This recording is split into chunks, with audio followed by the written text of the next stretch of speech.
अस्सलाम वालेकुम स्टूडेंट्स, मैं हूं आपका फिजिक्स टीचर कमर मोहम्मद नबील और आप इस वक्त हैं नबील्स ऑर्बिट में। तो चलिए स्टार्ट करते हैं आज का टॉपिक।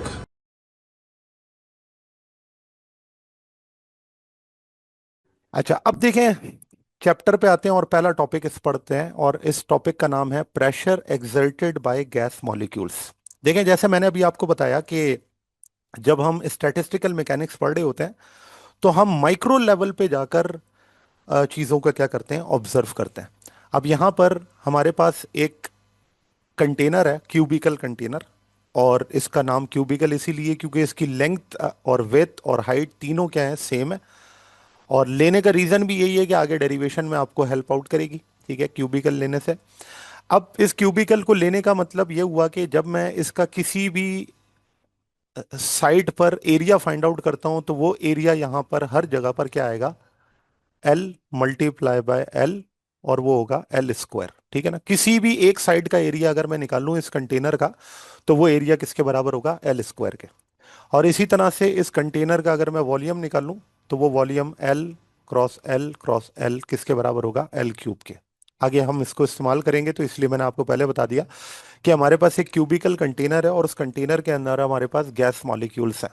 तो लेट से यहाँ पर हम कुछ गैस मॉलिक्यूल्स यहाँ पे बना देते हैं। ये गैस मॉलिक्यूल्स इसके अंदर रैंडम मोशन परफॉर्म कर रहे हैं, रैंडम मोशन, ठीक है ना।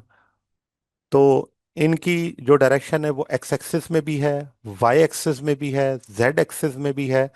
और क्योंकि हमारे पास बिलियंस ऑफ मॉलिक्यूल्स हैं जो कि इस कंटेनर के अंदर मौजूद हैं, तो हम इसमें से अभी फिलहाल किसी एक पार्टिकल के मोशन को ऑब्जर्व करेंगे जो पार्टिकल एक्स एक्सिस में मूव कर रहा है। फिर जब मैं एक्स एक्सिस के मोशन को हम अच्छे तरीके से पढ़ लेंगे तो वही तमाम चीज़ें अप्लाई करेंगे वाई एक्सिस पर, वही चीज़ें अप्लाई करेंगे जेड एक्सिस पर। तो हम अपने केस को आसान करने के लिए हम अभी सिर्फ और सिर्फ एक्स एक्सिस में मूव करने वाले पार्टिकल को क्या कर रहे हैं, ऑब्जर्व कर रहे हैं।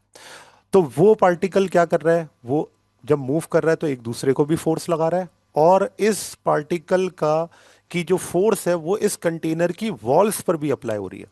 और आप सोचें कि जब ये पार्टिकल जाकर किसी कंटेनर की वॉल से टकराता है तो टकराने से इसकी फोर्स इस यूनिट एरिया पर अप्लाई होती है, और इस यूनिट एरिया पे फोर्स अप्लाई होने से हमें क्या कहते हैं, प्रेशर अप्लाई हुआ है। और ये प्रेशर हमने क्या करना है, फाइंड आउट करना है कि ये मॉलिक्यूल कितना प्रेशर एक्सर्ट कर रहा है वॉल ऑफ द कंटेनर के ऊपर। इसी को हम कहते हैं pressure exerted by gas molecule, ठीक है। तो अब डेरिवेशन करने से पहले कुछ पॉइंट्स इसके हम यहाँ पर जो है वो लिख लेते हैं, और उन पॉइंट्स का भी मकसद यही है कि ताकि आपको इसकी इनिशियल बातें जो है वो पता हो कि सबसे पहले जो हमारे पास गैस है या गैस मॉलिक्यूल्स हैं वो एक कंटिन्यूअस रैंडम मोशन में है इस कंटेनर के, ठीक है ना। तो इसका क्या मतलब है, the gas molecules are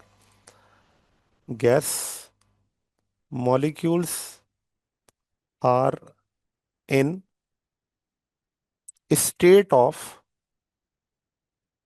continuous random continuous random motion of a container. ठीक है, तो ये आपके पास जो जितने भी इसके अंदर मॉलिक्यूल्स होंगे वो एक रैंडम मोशन परफॉर्म कर रहे हैं इस कंटेनर के अंदर, इन अ कंटेनर।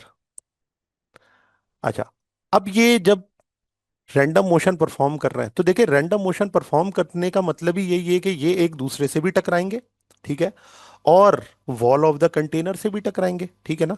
तो हम ये लिख सकते हैं कि जो ये गैस मॉलिक्यूल हैं क्योंकि ये रैंडम मोशन परफॉर्म कर रहे हैं तो इनका जो कोलिजन होगा वो एक दूसरे के साथ भी होगा।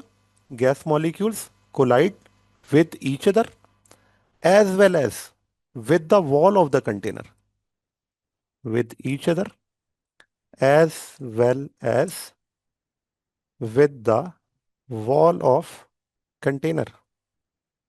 ठीक हो गया, ये पॉइंट हो गया हमारे पास, वॉल ऑफ कंटेनर। और जाहिर सी बात है कि जब ये कंटेनर की वॉल से टकराएंगे तो फोर्स एक्सर्ट करेंगे, और वो फोर्स पर यूनिट एरिया हम क्या करने जा रहे हैं, कैलकुलेट करने जा रहे हैं, जिसे हमने क्या कहा है, प्रेशर ऑफ गैस। अच्छा, अब देखें कि जब कोई पार्टिकल जाकर इस कंटेनर की वॉल से एक साइड से टकराएगा, और इसे मैं नाम भी दे देता हूं कि ये जो हमारे पास साइड है इसे हम कह देते हैं फेस वन, ठीक है, फेस वन। और ये जो दूसरी साइड है इसे हम कह देते हैं फेस टू। तो कोई भी पार्टिकल जाता है, फेस वन से टकराता है। तो मुझे बताएं, अगर एक पार्टिकल का मास m है और उसकी वेलोसिटी v है, तो मास इनटू वेलोसिटी रिप्रेजेंट करता है किसको? इस पार्टिकल के मोमेंटम को। जब ये पार्टिकल यहां से टकराएगा, तो टकराने के बाद इसने क्या करना है? बाउंस बैक करना है। और बाउंस बैक करने में क्योंकि ये कोलिजन इलास्टिक होता है, तो इलास्टिक कोलिजन के बारे में आपने पढ़ा है, ऐसा कोलिजन है जिसके अंदर एनर्जी सेम रहती है, मोमेंटम आपका क्या हो जाता है? रिवर्स। यानी कि मोमेंटम कंजर्व होने का मतलब ही यही है कि इसकी जो मोमेंटम है उसमें डायरेक्शन क्या हो जाएगी? चेंज। यानी कि मास और वेलोसिटी है, जब ये मुड़ेगा या बाउंस बैक करेगा तो इसकी वेलोसिटी क्या हो जाएगी? माइनस में। पार्टिकल का मास क्या है? एम ही है। लेकिन एनर्जी जितनी पहले थी उतनी एनर्जी बाद में, तभी तो हम कह रहे हैं कि वो कोलिजन कौन सा होगा? इलास्टिक कोलिजन होगा। इसका मतलब यहां पर आपके पास जो है वो मोमेंटम इम्पार्ट हुआ है इस वॉल के ऊपर, या मोमेंटम ट्रांसफर हुआ है इस वॉल के ऊपर, ठीक है। तो हम इस बात को ये लिख सकते हैं कि जब यहां पर ये पार्टिकल्स जाके हिट करेंगे कंटेनर से, तो जो मोमेंटम होगा उस गैस मॉलिक्यूल का वो क्या हो जाएगा? चेंज हो जाएगा। तो हम इस बात को इसी तरह से लिखते हैं कि momentum of gas molecule, momentum of gas molecules change, molecules change due to, due to collision with the walls of, collision with the walls of container, with the walls of container। अच्छा, अब ये वाली बात हो गई कि हमने यहाँ पर मोमेंटम को डिस्कस कर लिया। और ये जो मोमेंटम, ये जो कोलिजन है, ये कौन सा कोलिजन है? इलास्टिक कोलिजन है, ठीक है। It undergoes elastic collision. तो इलास्टिक कोलिजन के अंदर मोमेंटम और काइनेटिक एनर्जी क्या होती है? कंजर्व्ड होती है। इलास्टिक कोलिजन, ठीक है। अब जितना मोमेंटम ये वॉल को ट्रांसफर करेगी वो इक्वल अमाउंट में होगा जो कंटेनर की वॉल को ट्रांसफर हो रहा है, ठीक है। और उसी वजह से तो यहां पर हम कह रहे हैं कि थर्ड लॉ मोशन अप्लाई हो रहा है, कि फोर्स अप्लाई हुई तो उसी डायरेक्शन को हम अगर चेंज कर दें तो उसके ऑपोजिट डायरेक्शन में जो फोर्स वॉल की तरफ से अप्लाई होगी मॉलिक्यूल के ऊपर, वो उसकी डायरेक्शन को क्या कर देगी? चेंज। और जैसा कि आप जानते हैं कि जहां जहां आपके पास law law of conservation of momentum apply होता है, वहां वहां थर्ड लॉ मोशन भी अप्लाई होता है, ठीक है ना। तो इस बात को भी हम इसी तरह से कहते हैं कि यहाँ पर जो आपके पास मोमेंटम चेंज हो रहा है, उस मोमेंटम को हम in terms of second law भी लिख सकते हैं। जैसे हम लिखते हैं कि according to second law of motion. Second law of motion को आप जानते हैं कि इन टर्म्स ऑफ मोमेंटम भी लिख सकते हैं ना। According to Newton's second law of motion, second law of motion. तो यहां पर हम सेकंड लॉ मोशन को F is equals to M A नहीं लिखेंगे, बल्कि यहां पर हमने इन टर्म्स ऑफ क्या लिखना है? उसको मोमेंटम लिखना है। क्यों? क्योंकि यहां पर आपके पास मोमेंटम क्या हो रहा है? ट्रांसफर हो रहा है। तो हम लिखते हैं F is equals to rate of change of momentum, delta P upon delta T, जो कि ट्रांसफर हो रहा है to the walls of the container. और वो बराबर होगा किसके? Force exerted on the wall के। अच्छा, अब ये जो आपके पास फोर्स इसके ऊपर अप्लाई हो रही है पर यूनिट एरिया, इस फोर्स को अगर हम ऑब्जर्व करें किसी यूनिट एरिया पर, तो हम इसके लिए क्या कैलकुलेट कर सकते हैं? प्रेशर, ठीक है ना। क्योंकि एक तरफ आपके पास फोर्स आ गई, फोर्स क्या है? Rate of change of momentum, क्योंकि पार्टिकल्स ने जाकर अपना मोमेंटम चेंज किया जिसकी वजह से फोर्स एक्सर्ट हुई। अब इस फोर्स को जब हम ऑब्जर्व करेंगे पर यूनिट एरिया, तो उसे हम क्या कहते हैं? प्रेशर ऑफ द गैस, ठीक है। This force exerted exerted by the gas molecule, by the gas molecule per unit area, per unit area of the wall is equal to, the wall is equal to pressure exerted by the gas। हम अपने point पर आ गए, equal to pressure exerted by the gas. अब देखिए, इस फार्मूले तक पहुंचने के बाद अब हमारी कहानी स्टार्ट होती है कि हम प्रेशर ऑफ द गैस कैसे कैलकुलेट करेंगे। ठीक है, मैं यहाँ पे फार्मूला लिख देता हूँ।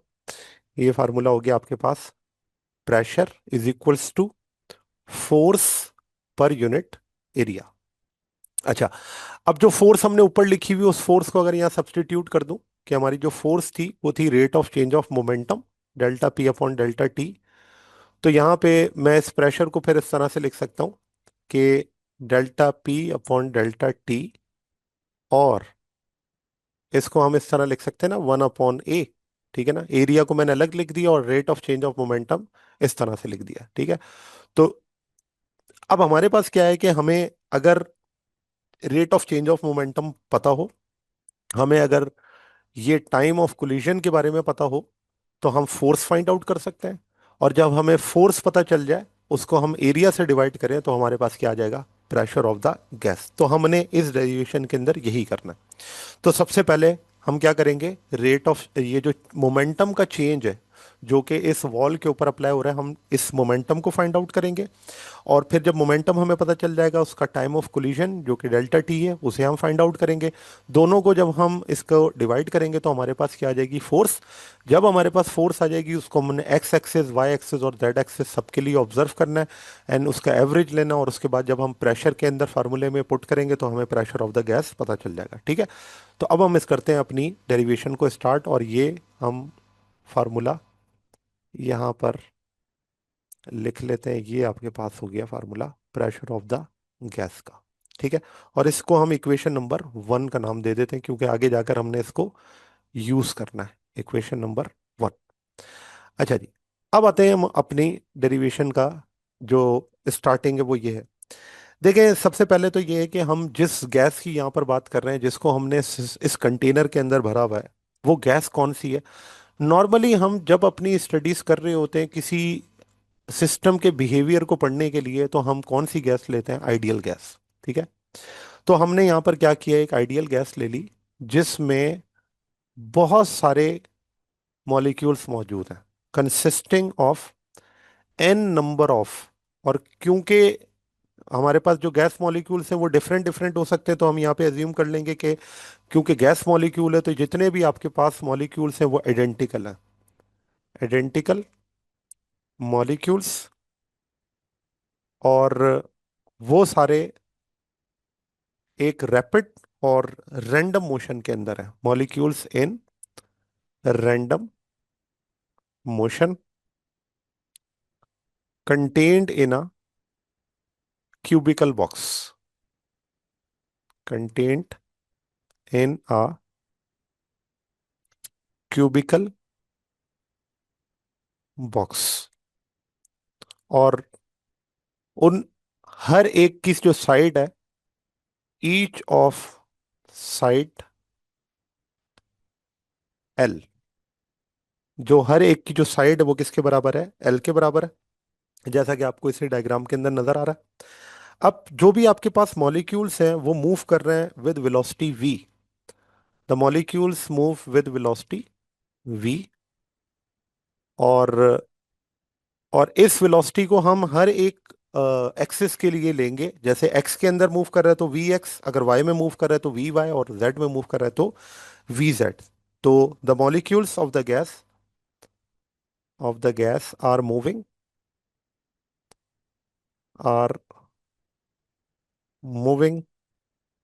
With velocity V. ठीक है, ये आपके पास जो है वो उन गैस मॉलिक्यूल्स की वेलोसिटी को हमने शो कर दिया, जो कि v है। और ये जाकर फिर प्रेशर एक्सर्ट करेगी, यानी कि उसके ऊपर जब हिट करेगी, तो हिट करने के बाद इसकी वेलोसिटी का साइन क्या हो जाएगा, चेंज हो जाएगा। एरिया के बारे में मैंने आपको बता दिया कि इस वॉल का जो एरिया और वॉल्यूम है वो क्या होगा। अब जब ये वेलोसिटी जाकर, या जाहिर सी बात है गैस है, उसका मास है, और वो मास के साथ जब वेलोसिटी ऐड हो जाती है तो उसे हम क्या कहते हैं, मोमेंटम कहते हैं। तो जो इसका मोमेंटम होगा इनिशियल, उसे अगर हम लिखें तो यहां पर हम लिखेंगे कि initial momentum of gas molecule along along X axis. अब ये अलोंग एक्स एक्सिस भी है, अलोंग वाई एक्सिस भी है, अलोंग जेड एक्सिस भी है, लेकिन हम यहाँ पर अपने केस को सिंपल करने के लिए एक्स एक्सिस वाली जो गैस मॉलिक्यूल का मोमेंटम उसको लिखते हैं, और वो आपके पास हो जाएगा initial momentum is equals to M V one X. ठीक है ना, क्योंकि एक मॉलिक्यूल के लिए हम ले रहे हैं, उसे हमने क्या कह दिया, एम वी वन एक्स। अगला होगा V two X, V three X, और सो ऑन इसी तरह से। तो इनिशियल मोमेंटम हमारे पास ये हो गया। फिर मैंने आपसे कहा कि जब ये मोमेंटम एक्सर्ट होगा वॉल पर, तो जाहिर सी बात है कि जो फाइनल मोमेंटम होगा, उस फाइनल मोमेंटम में जो वेलोसिटी की डायरेक्शन है वो चेंज हो जाएगी, और उसकी वजह से जो फाइनल मोमेंटम है उसके साथ हम क्या लगा देंगे, माइनस का साइन। तो हम यहाँ पर इसको इस तरह से करते हैं कि जैसे ही आपके पास ये जाकर टकराएगा, when molecule collides with the face one, molecules collide with face one, तो जैसे ही ये फेस वन से कोलाइड करेगा, तो इसकी जो मोमेंटम है वो अब फाइनल मोमेंटम बन जाएगा, और वो माइनस साइन के साथ आ जाएगा, phase one of the container.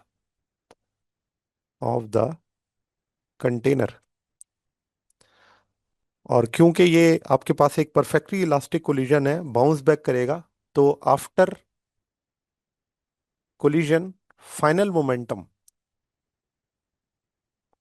Final, तो उसे हम लिखते हैं कि after collision the momentum, the final momentum will be, after collision final momentum is given as, final momentum is given as, तो वो मोमेंटम क्या होगा कि वो अब नेगेटिव साइन के साथ लिखा जाएगा। मैथ तो ऐसे चेंज नहीं होता टकराने के बाद, लेकिन जो वेलोसिटी होती है वो क्या हो जाती है, वो नेगेटिव साइन के साथ आ जाती है। इसका मतलब जो मैंने पार्टिकल लिया था वन, अब वो नेगेटिव वेलोसिटी के साथ बाउंस बैक करेगा, और ये आपके पास क्या हो जाएगा, इसका फाइनल मोमेंटम हो जाएगा। अब जब मुझे इनिशियल और फाइनल मोमेंटम दोनों पता चल गए, तो अब मैं क्या कर सकता हूँ, इसका change in momentum find out कर सकता हूँ। तो मैं यहाँ पर लिखूंगा कि change in momentum of gas molecule, क्योंकि वही हमने कैलकुलेट करना था फोर्स निकालने के लिए, change in momentum of gas molecule, फिर जीरो गैस, होगा ना। नहीं नहीं जीरो नहीं होगा। देखें हमने, और जीरो वो इसलिए नहीं होगा क्योंकि हमने फाइनल माइनस इनिशियल करना है। अगर इनिशियल माइनस फाइनल होता तो फिर तो जीरो हो जाता ना, ठीक है।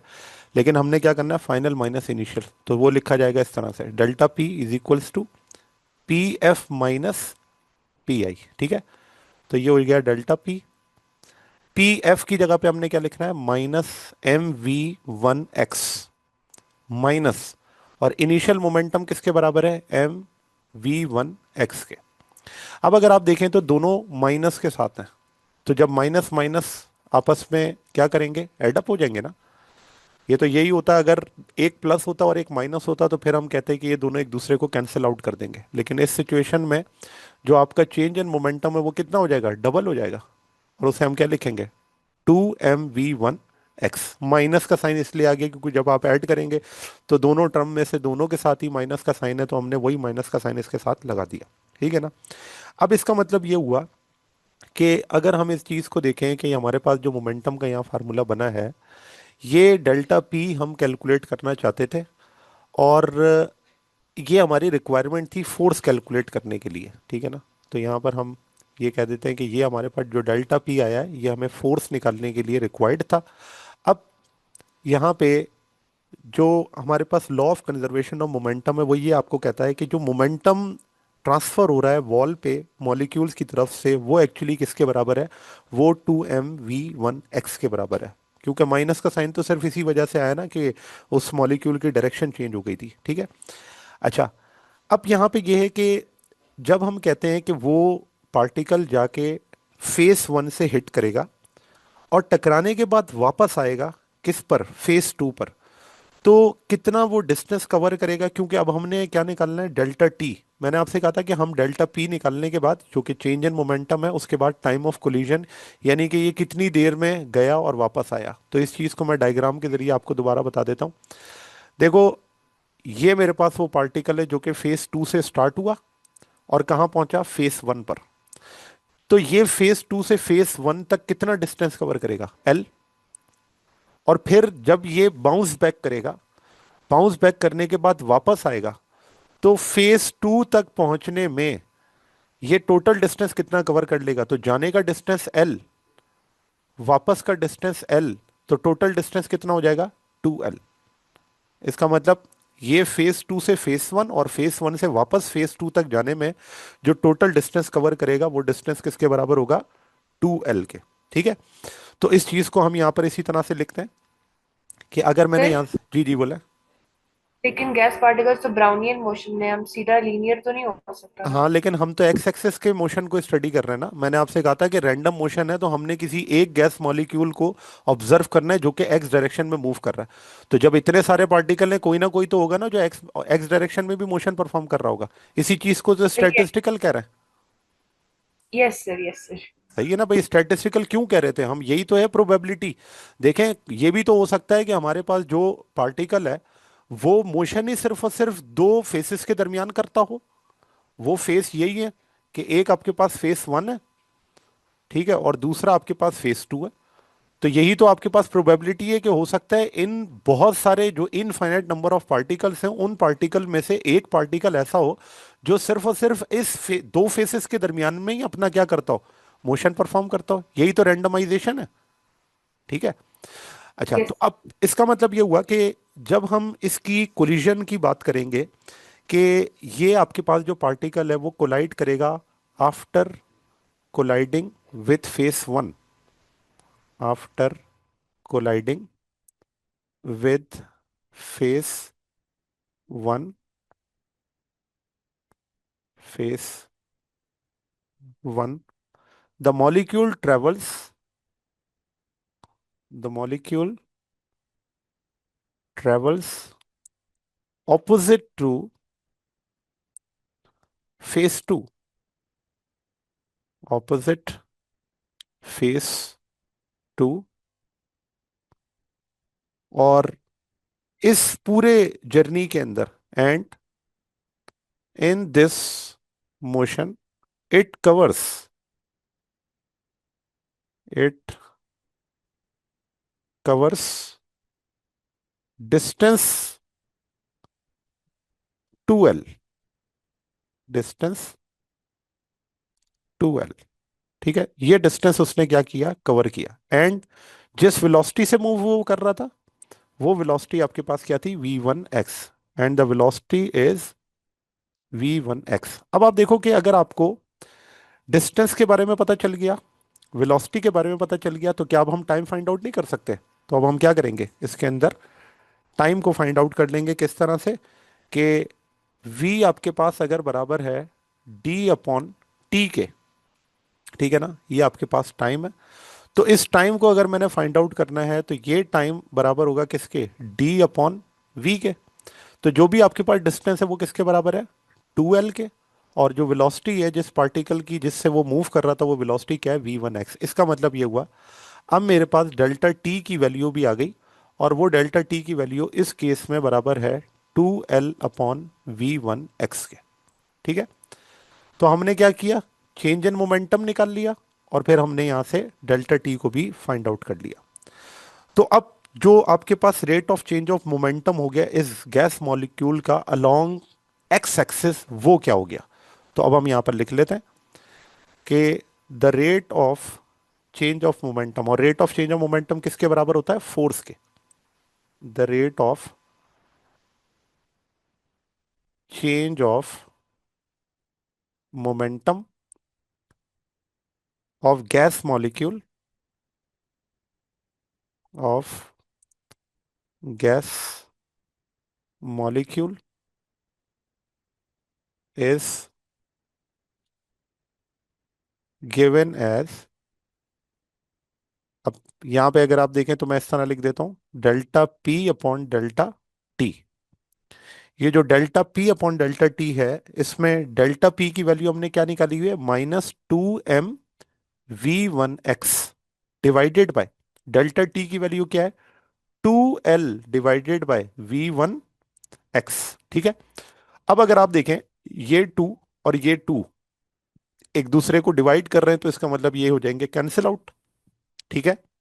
v1x l से डिवाइड हो रहा है, ऊपर जाके क्या होगा, v1x के साथ मल्टीप्लाई। तो यहाँ पे आपके पास जो delta P upon delta T है वो बराबर आ जाएगा, mv1x² डिवाइड बाय बिल्कुल, तो ये हो जाएगा माइनस का M V one X square divided by L. यहाँ तक क्लियर है बात। Yes sir. अच्छा, अब हमें rate of change of momentum मिल गया, जो कि rate of change of momentum किसके बराबर है, फोर्स के बराबर है। ठीक है ना, ये आपके पास फोर्स थी जो कि एक्स डायरेक्शन के अंदर हम यहाँ पर अप्लाई कर रहे हैं, और ये एक पार्टिकल के लिए तो F1x कह देते हैं। अब देखिए, इसमें ये बात है कि जब हम ये कहते हैं कि फोर्स वॉल पर अप्लाई हो रही है, तो फोर्स कभी भी सिंगल ये नहीं हो सकती कि एक्शन अप्लाई करे और उसमें पेयर मौजूद ना हो, जिसे हम रिएक्शन कहते हैं। ठीक है ना, इसका मतलब अगर मॉलिक्यूल की तरफ से एक्शन अप्लाई हो रहा है वॉल पर, तो वॉल की तरफ से रिएक्शन अप्लाई होगा किस पर, गैस मॉलिक्यूल पर। और इसी चीज को हम क्या कहते हैं, थर्ड लॉ ऑफ मोशन। तो हम यहां पर इस चीज को इस इस तरह से लिखते हैं कि according to third law of motion. और ये बड़ी इंपॉर्टेंट बात है, क्योंकि जब बच्चे ये फोर्स कैलकुलेट कर लेते हैं तो वो डायरेक्टली इसी फोर्स को उठा के प्रेशर के फार्मूले में पुट कर देते हैं, जबकि ये बात गलत है। क्यों, क्योंकि आपने अभी तक के वो फोर्स कैलकुलेट ही नहीं की, तो इसलिए आपने इसको अंदर क्या लगाना है, according to third law of motion, Newton's third law of motion. और वो क्या कहता है कि जो भी आप फोर्स अप्लाई कर रहे हैं, या जो भी मॉलिक्यूल, गैस का मॉलिक्यूल फोर्स अप्लाई कर रहा है, the force exerted by gas molecule on the wall is is equal in magnitude, in magnitude, but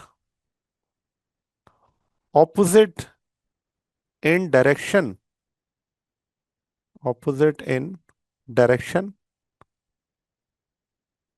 by the force applied by wall, applied by wall.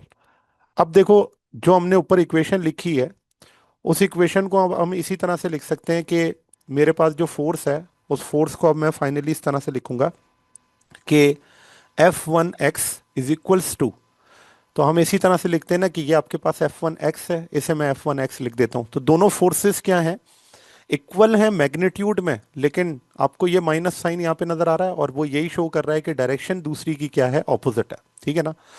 तो अगर मैं इसके अंदर F1x का फार्मूला पुट कर दूं, जो कि ऊपर हमने यहाँ पर लिखा हुआ हाईलाइटेड, -mv1x² अपॉन l, तो ये इक्वेशन कुछ इस तरह से बन जाएगी, F1x इज इक्वल्स टू, और माइनस यहाँ पर आपके पास क्या आ जाएगा, माइनस का mv1x² अपॉन l। ठीक है। अब यहाँ पर जब ये माइनस माइनस से मल्टीप्लाई होगा, तो हमारे पास जो इक्वेशन बनेगी F1x की, वो किसके बराबर हो जाएगी, M V one X square upon L के। ठीक है। अब ये हमारे पास आई है फाइनल फोर्स, जो कि किसी एक पार्टिकल की है, जो कि एक्स डायरेक्शन के अंदर क्या कर रहा था, मूव कर रहा था। ठीक है ना। अब देखें, हमने जब ये फोर्स निकाली, ये किसी एक पार्टिकल की है, तो हम जानते हैं कि उसमें तो एन नंबर ऑफ पार्टिकल्स मौजूद हैं। ठीक है ना। और अगर एन नंबर ऑफ पार्टिकल मौजूद है, तो एक्स डायरेक्शन में भी बहुत सारे पार्टिकल होंगे। तो अगर हम हर एक पार्टिकल के लिए फोर्स लिखें, तो हम इन्हीं फोर्स, इसी फार्मूले को आगे बढ़ा सकते हैं। सिर्फ और सिर्फ हम क्या करेंगे, F1x की जगह F2x लिख देंगे। तो हम यहां पर लिख देते हैं कि similarly forces exerted by all molecules, exerted by all other molecules, other molecules along x-axis, along x-axis। तो अब देखो, इस फोर्सेस को अगर हम यहाँ पर अब लिखते हैं तो किस तरह से लिखेंगे कि अगर दूसरी फोर्स है तो इसे F2x कह देते हैं, और इक्वेशन क्या बन जाएगी, mv2x divided by L। Similarly फिर यहाँ पर हम अगर F3 के लिए बात करें तो F3x is equals to M v3x divided by L। और इसी तरह से हम कहाँ तक जा सकते हैं, n तक जा सकते हैं, ठीक है ना। तो यहाँ क्या लिखेंगे, Fnx is equals to M Vnx divided by L। ठीक हो गया। तो मैंने ये स्टार्ट किया कि भाई मेरे पास F1x थी, जितनी भी मॉलिक्यूल्स हैं, जितने भी एक्स एक्सिस के अंदर या एक्स एक्सिस के अलोंग वो मूव कर रहे हैं, तो वो सारे के सारे फोर्सेस एक्सर्ट कर रहे होंगे। तो उन तमाम फोर्सेस को मैंने यहाँ पर लिख दिया। अब अगर इसमें टोटल फोर्स निकाली जाए कि ये टोटल फोर्स एक्स एक्सिस में क्या होगी, तो देखिए हम क्या लिखेंगे कि total force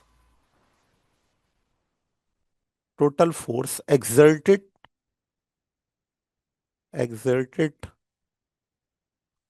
due to all molecules along x-axis along x-axis। तो उसे हम यहां पर लिखेंगे Fx is equals to F1x, F2x, F3x, और कहां तक हमने जाना है, nx तक, ठीक है, Fnx तक। और क्योंकि हमने F1x, F2x, F3x सारे हमने कैलकुलेट किए हुए, ठीक है, ये आपके पास F2x है, ये आपके पास F3x है, ये आपके पास Fnx है। तो जब हमें ये सारे पता है तो हम क्या कर सकते हैं, इसके अंदर इनको सब्स्टिट्यूट करेंगे तो हमें टोटल फोर्स जो होगी वो पता चल जाएगी। तो यहाँ मैं लिखता हूँ कि Fx इज इक्वल्स टू, तो F1x की जगह आ जाएगा mv1x upon L plus mv2x upon L, mv3x upon L plus, और ये कहाँ तक जाएगा, mvnx डिवाइडेड बाय L। अब यहाँ पर अगर आप देखें ना, तो हर एक फोर्स के लिए ना तो मैथ चेंज हो रहा है, जाहिर सी बात है पार्टिकल टकराने के बाद मैथ तो चेंज नहीं करेगा, और ना ही इनके जो डिस्टेंस है जिसे हम L कह रहे हैं वो चेंज हो रहा है, क्योंकि कंटेनर कोई स्क्विज थोड़ी कर रहा है, ना ही स्प्रेड कर रहा है ना कॉन्ट्रैक्ट हो रहा है। तो इसका मतलब ये दोनों चीजें क्या है, कांस्टेंट। तो इसका मतलब इस फार्मूले में मैं अगर m अपॉन एल को कांस्टेंट ले लूं तो मेरे पास जो फोर्स होगी, total force by all molecules along X axis, वो किसके बराबर हो जाएगी, तो उसे हम लिखेंगे m अपॉन एल, और अंदर बचेगा v1x v2x v3x and vnx। अच्छा, अब देखें यहां पर इतने सारे मॉलिक्यूल्स हैं, तो हर एक की वेलोसिटी को मैंने यहां पर ले लिया। अब अगर इस वेलोसिटी को हम, क्योंकि सारे इतने सारे पार्टिकल हैं, तो अगर हम इनकी एवरेज वेलोसिटी निकाल लें तो, या फिर मीन वेलोसिटी निकाल रहे हैं, तो मीन लेने का क्या तरीका है कि जितने भी पार्टिकल्स हैं उनको उसके नंबर से, यानी कि कितने नंबर ऑफ गैस मॉलिक्यूल हैं उससे हम क्या कर देते हैं, डिवाइड कर देते हैं।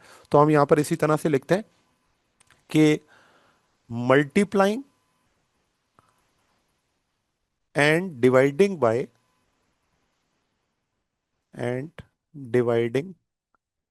Bye n number of gas molecules, n number of gas molecules. और मल्टीप्लाई करने का रीजन क्या है, क्योंकि हमें डिवाइड करना है। और डिवाइड क्यों करना है, क्योंकि हमें इस सारी वेलोसिटीज का क्या लेना है, मीन लेना है। तो मीन लेने के लिए जब मैं डिवाइड करूंगा तो ऑब्वियसली मैथ ये कहता है कि आपको मल्टीप्लाई भी करना पड़ेगा। तो ये मल्टीप्लाई करना हमारी क्या है, जरूरत है, ठीक है ना। अदरवाइज फिर वो आपको फॉर्मुलेशन गलत हो जाएगी। तो एम एन अपॉन एल, यानी मैंने मल्टीप्लाई कर दिया, और यहां पर v1x v2x v3x and vn x, और इसको हम क्या कर देते हैं, डिवाइड कर देते हैं n के साथ। तो ये मेरे पास जो है वो आ जाएगा यहां से कैपिटल N, ठीक है ना। अब देखें ये बिल्कुल ऐसी है कि जब आप किसी भी दो चीजों का मीन ले रहे होते हैं तो आप क्या करते हैं, उन दोनों को ऐड करते हैं और 2 से डिवाइड कर देते हैं। लेकिन यहाँ पर क्योंकि वो n नंबर हैं, तो इसलिए हमने तमाम वेलोसिटीज का सम किया और उनको n से क्या कर दिया, डिवाइड कर दिया। अब यहाँ पे अगर हम ये बात करें कि ये जो आपको एम एन नजर आ रहा है, ये क्या रिप्रेजेंट कर रहा है, तो ये रिप्रेजेंट कर रहा है टोटल मास। ठीक है, ये रिप्रेजेंट कर रहा है किसको, टोटल मास ऑफ एन या गैस मॉलिक्यूल। इसको हम लिख सकते हैं कि ये जो आपको एम एन नजर आया है, ये क्या कहलाता है, is the total mass of N gas molecule. ये बिल्कुल ऐसी है कि अगर मैं आपसे कहूं कि एक क्लास के अंदर 25 स्टूडेंट बैठे हुए हैं, हर एक का मैथ्स अगर 50 kg है, तो टोटल मैथ्स निकालने के लिए आपने क्या करना है, आपने उन 50 को उनके मैथ्स के साथ क्या कर देना है, मल्टीप्लाई कर देना है। तो ये आपको उस पूरी क्लास का टोटल मैथ्स पता चल जाएगा। तो यहाँ पर भी इसी तरह से कि आपके पास अगर हर एक पार्टिकल का मैथ्स m है, उसको अगर आप n से मल्टीप्लाई कर देंगे तो आपको total maths of n gas molecule का पता चल जाएगा। अच्छा, दूसरी बात, यहां पर जो ये इक्वेशन हमने बनाई है v1x² v2x² v3x² और डिवाइड किया हमने किससे, n के साथ, ये इक्वेशन आपको बताती है कि ये जो हमने वेलोसिटी ली है, इस वेलोसिटी का हमने क्या ले लिया है, मीन ले लिया है। और इस मीन को हम किस तरह लिखते हैं, तो हम इस तरह लिखते हैं कि v1x² plus v2x² plus v3x² plus और ये vn x², और इसको जब आपने डिवाइड किया किससे, n से, तो ये आपके पास आ गई मीन स्क्वायर वेलोसिटी। और उसको लिखने का तरीका ये होता है vx²। ठीक है ना, यानी कि इस पूरी इक्वेशन की जगह मैं क्या लिख सकता हूँ, vx² लिख सकता हूँ। और ये vx² क्या है, इसे हम कहते हैं mean square velocity, mean square velocity. ठीक है। अच्छा, तो इसका मतलब अब हमारे पास जो नेक्स्ट स्टेप है, उस नेक्स्ट स्टेप में क्या होगा, F X is equals to M N upon L पहले से लिखा हुआ था, और उस पूरी जो आपके पास वेलोसिटीज के स्क्वायर को आपने एन से डिवाइड किया था, उसकी जगह पर हम क्या लिख सकते हैं, v(x²). ठीक हो गया, ये आपके पास मीन स्क्वायर वेलोसिटी है अलोंग एक्स डायरेक्शन। ठीक है, यहां पर हमने इसको एक्स एक्सिस में लिया हुआ। अच्छा, अब ये तो हमारे पास एक्स एक्सिस के लिए कैलकुलेट हो गया। आप सोचें कि यही काम तो वाई एक्सिस में भी हो रहा होगा, यही काम तो जेड एक्सिस में भी हो रहा होगा। तो अब क्या हम वाई एक्सिस और जेड एक्सिस के लिए अलग से डेरिवेशन करेंगे, तो आंसर है नो। हमने क्या करना है कि जो आंसर हमारा एक्स के लिए ही आया है, उसी आंसर को अब हम वाई के लिए भी इसी तरह ट्रीट करते हैं और जेड के लिए भी इसी तरह ट्रीट करते हैं, क्योंकि हमने जो ये वेलोसिटी का मीन स्क्वायर लेके काम कर दिया ना, ये काम हमारे लिए आसान हो गया, हमने एवरेज ले लिया। ठीक है ना, तो अब जब एवरेज लिया तो ये एवरेज वेलोसिटी तो वाई के लिए भी वही होगी, जेड के लिए भी वही होगी। तो हम ये करते हैं कि इन वेलोसिटीज को अब हम एक्स वाई जेड के बजाय अब हम क्या ले लेते हैं, हम इन एक्स वाई जेड तीनों का मीन स्क्वायर ले लेते हैं। तो हम यहां पर लिखते हैं कि ये क्या है कि the mean square velocity, the mean square velocity, और मीन स्क्वायर वेलोसिटी, अब क्योंकि मैं इसको जनरल कर रहा हूं तो मैं इसको लिखता हूं v²। ठीक है, mean square velocity of the gas molecule, gas molecule is equal to, is equal to sum of, sum of mean square velocities, mean square velocities of the X Y and Z components of velocities. ठीक है, तो अब हम इसको mathematically बिल्कुल इसी statement को refresh करेंगे मैथमेटिकली, और जिस तरह से आपको ये इंग्लिश में लिखा हुआ उसी तरह से हम इसको मैथमेटिक्स में लिख देते हैं। किस तरह से कि हमारे पास जो मीन स्क्वायर वेलोसिटी है वो सम है किसका, जो आपके पास मीन स्क्वायर वेलोसिटीज हैं एक्स वाई और जेड की। तो ये वी एक्स स्क्वायर हो गया। ठीक है, V X square, V Y square and V Z square. अब देखो ये जो वी एक्स वी वाई और वी जेड हमने लिखा हुआ है, क्योंकि ये मीन स्क्वायर वेलोसिटीज हैं, तो इनको मैं एक्स में कहूँ, वाई में कहूँ या जेड में करूँ, इससे फर्क कोई नहीं पड़ता। तो हम यहाँ पर लिखेंगे कि जो जो मीन स्क्वायर वेलोसिटीज हैं इन कंटेनर के अंदर, वो आपस में क्या है, equal. The mean square velocities, mean square velocities in X Y and Z,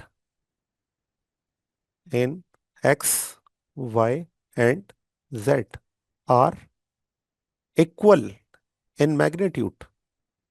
ठीक है ना। डायरेक्शन तो उनकी अलग अलग है, लेकिन मैग्नीट्यूड की अगर हम बात करें तो तीनों के मैग्नीट्यूड्स क्या होंगे, सेम होंगे। तो उनका जो एवरेज होगा वो भी जाहिर सी बात है सेम होगा। तो फिर हम क्या लिखेंगे इसको, तो फिर हम लिख सकते हैं कि V X square is equals to V Y square is equals to V Z square. ठीक है। और अगर ये तीनों चीजें जिस तरह से मैंने लिखा सेम है, तो इसका मतलब मैं ऊपर इक्वेशन जो लिखी है, इस इक्वेशन के अंदर हर जगह पर क्या कर सकता हूं, जहां जहां वी वाई लिखा वहां क्या लिख सकता हूं, वी एक्स लिख सकता हूं। क्योंकि ये तीनों की चीजें हैं, ये आपस में इक्वल है। तो फिर मेरे पास जो इक्वेशन है वो क्या बन जाएगी, तो मैं लिखूंगा then the mean square velocity, mean square velocity becomes, mean square velocity becomes, और उसे फिर हम मैं इस तरह से लिख सकता हूं कि ये आपके पास है वी स्क्वायर, और यहां पर अगर मैं तीनों को एक्स के साथ ही शो कर दूं, यहां पर भी वी एक्स स्क्वायर और यहां पर भी वी एक्स स्क्वायर, तो जब हम इन तीनों को ऐड करेंगे तो फिर आपके पास आंसर आ जाएगा 3 वी एक्स स्क्वायर। और यहां से वी एक्स स्क्वायर की वैल्यू अगर मैं निकालूं, क्योंकि ऊपर हमने वी एक्स स्क्वायर की वैल्यू ही सब्सटीट्यूट करनी है, तो मेरे पास ये फार्मूला बन जाएगा 1/3 वी स्क्वायर, और ये बराबर है किसके, वी एक्स स्क्वायर के। अब ये जो मैंने यहाँ से वी एक्स स्क्वायर का मीन निकाला है, वो एक्चुअली किसके बराबर आ गया, 1/3 वी स्क्वायर की जगह पर। और इसको हमने सब्सटीट्यूट कहाँ पे करना है, तो इसको हमने सब्सटीट्यूट करना है अपनी इक्वेशन में। और इस इक्वेशन का हमने कोई नाम नहीं दिया था, तो इसे हम इक्वेशन नंबर ए कह देते हैं। ठीक है। अब आपने वी एक्स स्क्वायर को इक्वेशन ए के अंदर क्या करना है, सब्सटीट्यूट करना है। तो बिल्कुल इसको इसी तरह से करते हैं कि substituting above value, substituting above value in equation A, in equation A। तो जब आप इक्वेशन ए के अंदर इसको सब्सटीट्यूट करते हैं, तो फिर मेरे पास जो फार्मूला है वो क्या बन जाएगा, तो फिर मैं उसको इस तरह से लिखता हूं कि F is equals to M N, हमारे पास पहले से लिखा हुआ था, एल हमारे पास पहले से लिखा हुआ था। सिर्फ आपने वी एक्स की जगह पर आप क्या पुट कर दिया, आपने पुट कर दिया mean square velocity divided by 3। ठीक है। ये आपके पास इक्वेशन आ गई फोर्स की। अब देखें, फोर्स हमें पता चल गई। इस फोर्स को अब हमने क्या करना है, प्रेशर निकालने के लिए इस्तेमाल करना है। क्योंकि ये फोर्स जो है वो अब एवरेज है किसके लिए, एक्स वाई जेड तीनों जो आपके पास डायरेक्शन के अंदर गैस मॉलिक्यूल मूव कर रहे हैं, उसके लिए हमने ये फोर्स निकाल दी। और ये कैसे पता चल रहा है, क्योंकि इसके अंदर हमने मीन स्क्वायर वेलोसिटी ले ली है तमाम पार्टिकल्स के लिए, चाहे वो एक्स में हो, वाई में हो या जेड में हो। या ये हम कह सकते हैं कि ये एक जनरलाइजेशन है, इस इक्वेशन को हमने जनरलाइज करके यहाँ पर लिख दिया। तो अब हम ये करते हैं कि जब हमें फोर्स पता चल गई, तो हम फाइंड आउट कर लेते हैं अब क्या, pressure. Now the pressure exerted by the gas, now the pressure exerted by gas molecule is, तो वो हमने फार्मूला लिखा था pressure force per unit area. और तो अब मैं अगर वैल्यूज पुट करूं कि फोर्स किसके बराबर है, तो फोर्स हमने लिख ली एम एन अपॉन एल। और यहाँ पर है वी स्क्वायर डिवाइडेड बाई 3, और इसको आपने किससे डिवाइड करना है, एरिया के साथ, और एरिया किसके बराबर है, एल स्क्वायर के। और ये बात हमने डेरिवेशन के स्टार्ट में ही डिफाइन कर दी थी कि किसी भी एक सरफेस पर जो आपके पास एरिया होगा उस एरिया को हम एल स्क्वायर से शो करते हैं और वॉल्यूम को एल क्यूब से। तो अब अगर आप देखें कि ये जो हमारे पास एल स्क्वायर है ये क्या कर रहा है, ये एल के साथ मल्टीप्लाई कर रहा है, ठीक है ना। क्योंकि अगर मैं इस बात को लिखूं तो इस तरह भी तो लिख सकता हूं ना कि M N divided by L V square divided by 3, और ये आपके पास क्या लिखा हुआ है, 1/L², ठीक है ना। क्यों, क्योंकि जो हमारे पास एल स्क्वायर है वो डिवाइड हो रहा है, तो जब डिवाइड का साइन मल्टीप्लाई में चेंज होगा तो इसी तरह से लिखूंगा मैं, ठीक है ना। या ये बात ये भी अच्छा, इस तरह भी लिखी जा सकती है कि मैं फोर्स को मल्टीप्लाई करूं किसके साथ, 1/A के साथ। अब आपको बात क्लियर हो गई होगी ना कि यहां पर मतलब जो मतलब फोर्स थ्री है, एल जी जी जी बिल्कुल, ये 3L³ हो जाएगा। फोर्स की जगह पे देखिए मैंने ये पुट कर दिया, और यहां पर एरिया के साथ मैंने क्या पुट कर दिया, L²। तो ये L और L² दोनों आपस में मल्टीप्लाई करके क्या हो जाएंगे, L³। तो हमारा प्रेशर आ जाएगा Mn/L³, ठीक है, और V²/3। और L³ किसके बराबर है, वॉल्यूम के। ये बात भी हमने ऊपर डिस्कस कर ली थी कि जो वॉल्यूम है वो इस क्यूबिकल कंटेनर का वो किसके बराबर है, L³ के। तो इसका मतलब मैं L³ की जगह पे V पुट कर सकता हूं। तो यहां पे आपके पास जो प्रेशर होगा वो किसके बराबर हो जाएगा, Mn/V। और ये V मैं इसलिए बड़ा बना रहा हूं क्योंकि हमारे पास जो स्पीड है उसके लिए हमने V को छोटा बनाया हुआ है, ठीक है। ये डिवाइडेड बाय क्या हो गया, 3। तो अब आप अगर आप देखें तो ये आपके पास प्रेशर है जो कि हमने कैलकुलेट कर लिया bye the gas molecule, pressure exerted by gas molecule. इस इक्वेशन की अगर आप देखें कि ये एक्सप्रेशन हमें बता क्या रही है, तो आपको ये नजर आएगा कि ये इक्वेशन हमें बता रही है कि प्रेशर जो होता है वो किन किन चीज़ों के ऊपर डिपेंड कर रहा होता है, गैस मॉलिक्यूल का, ठीक है ना। तो इसे हम लिखते हैं, ये है pressure exerted by gas molecule. तो अब अगर आप देखें कि यहां से जो रिलेशन हमारे पास बन रहा है वो रिलेशन क्या क्या बन रहा है। पहला रिलेशन ये बन रहा है कि जो प्रेशर है वो डायरेक्टली प्रोपोर्शनल है किसके, N, number of gas molecule के। तो मुझे बताएं, जितने ज्यादा नंबर ऑफ गैस मॉलिक्यूल्स होंगे उतना ज्यादा चांसेस होंगे ना कोलिजन के, और जितने ज्यादा कोलिजन के चांसेस होंगे उतना ज्यादा प्रेशर एक्सर्ट होगा। इसका मतलब पहली बात, प्रेशर का N number of gas molecule के साथ क्या हो गया, डायरेक्ट रिलेशन। जितने ज्यादा गैस मॉलिक्यूल्स उतना ज्यादा प्रेशर एक्सर्ट होगा।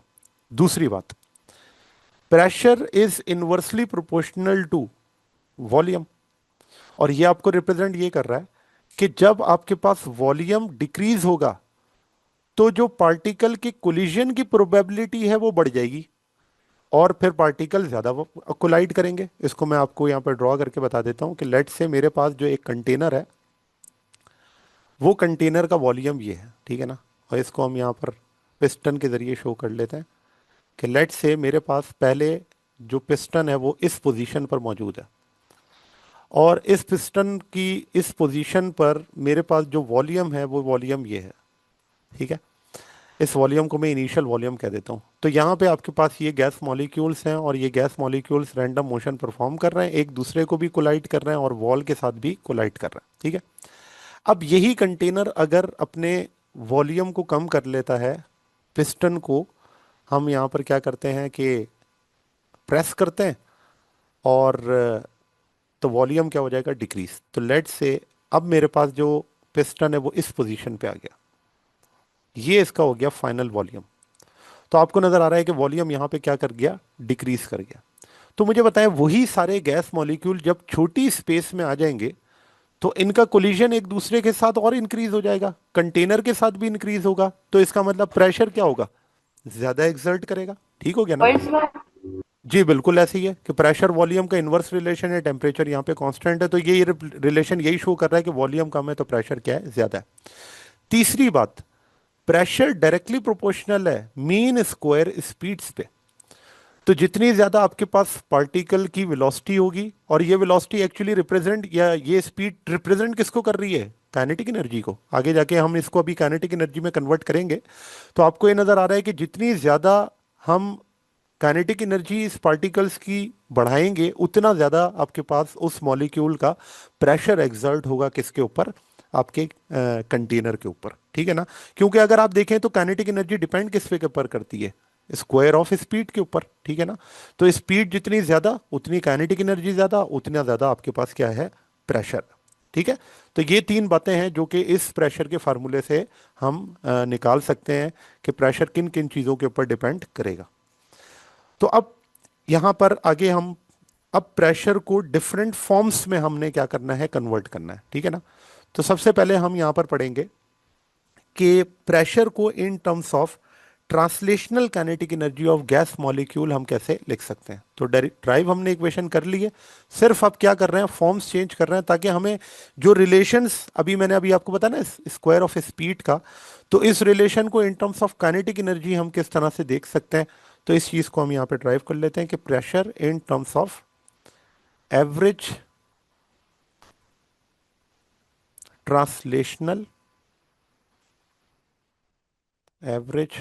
Translational kinetic energy of gas molecules, gas molecules. अच्छा, तो ये आपके पास इसकी हेडिंग हो गई। अच्छा, अब इस चीज को प्रूफ करने के लिए अगेन हम अपनी जो इक्वेशन है उस इक्वेशन में सिर्फ क्या करते हैं कि इस इक्वेशन को अगर मैं लूं कि pressure is equals to, according to pressure exerted by gas molecule, pressure exerted by gas molecule, तो वो ऊपर हम जो ड्राइव कर आए उस इक्वेशन को ही हम यहाँ पर रिप्लेस करेंगे और इस तरह से लिखेंगे कि देखें, जब हमारे पास था mn/3v, और यहाँ पे आपके पास क्या था? v square. तो मुझे नजर आ रहा है कि मैथ्स भी गिवन है, स्क्वायर ऑफ स्पीड भी गिवन है, सिर्फ यहां पर हमें क्या चाहिए? हाफ। तो अगर मुझे हाफ चाहिए तो मुझे क्या करना पड़ेगा? मल्टीप्लाई एंड डिवाइड करना पड़ेगा 2 से, multiply and divide by 2 on the right hand side of equation.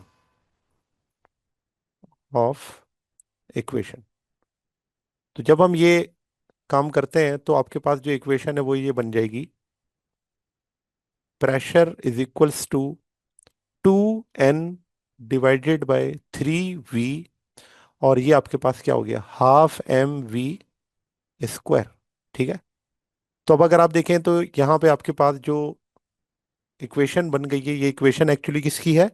Kinetic energy की इक्वेशन है। अच्छा, दूसरी बात, अगर आप यहाँ पर देखें कि ये जो n/v है, इस n/v को हम क्या कहते हैं? देखें, जब कभी भी कोई क्वांटिटी डायमेंशन के साथ डिवाइड हो, लेंथ है, आपके पास एरिया है या वॉल्यूम है, तो जब हम इसे डिसाइड करते हैं तो ये एक्चुअली डेंसिटी में कन्वर्ट हो जाती है, और इसे हम यहाँ पर नंबर डेंसिटी कहते हैं कि कितने नंबर ऑफ पार्टिकल हैं उस जगह पर। तो हम यहाँ पर इस तरह से लिख सकते हैं कि जो आपके पास प्रेशर है उसको हम लिख सकते हैं 2/3, n/v की जगह पे क्या आ जाएगा? n0, और ये जो आपके पास है ये क्या है? काइनेटिक एनर्जी है, ठीक है ना। तो अगर देखा जाए तो इस इक्वेशन के अंदर बाकी सारी चीजें तो कांस्टेंट है, 2/3 n0, ये पूरा क्या है? कांस्टेंट है। तो अगर देखा जाए तो प्रेशर का काइनेटिक एनर्जी के साथ क्या रिलेशन हो गया? डायरेक्ट रिलेशन हो गया। और ये बात ऊपर हमने स्पीड के सेंस में पहले ही पढ़ ली थी कि प्रेशर जो है वो डायरेक्टली प्रोपोर्शनल है किसके? Kinetic energy. जी स्टूडेंट्स, तो ये था आज का हमारा टॉपिक। उम्मीद है आपको ये टॉपिक समझ आया होगा। अगर आप नबील्स ऑर्बिट में रहना चाहते हैं तो सब्सक्राइब करें और नई आने वाली वीडियोस के लिए बेल आइकन प्रेस करें। Thank you very much. अल्लाह हाफिज़।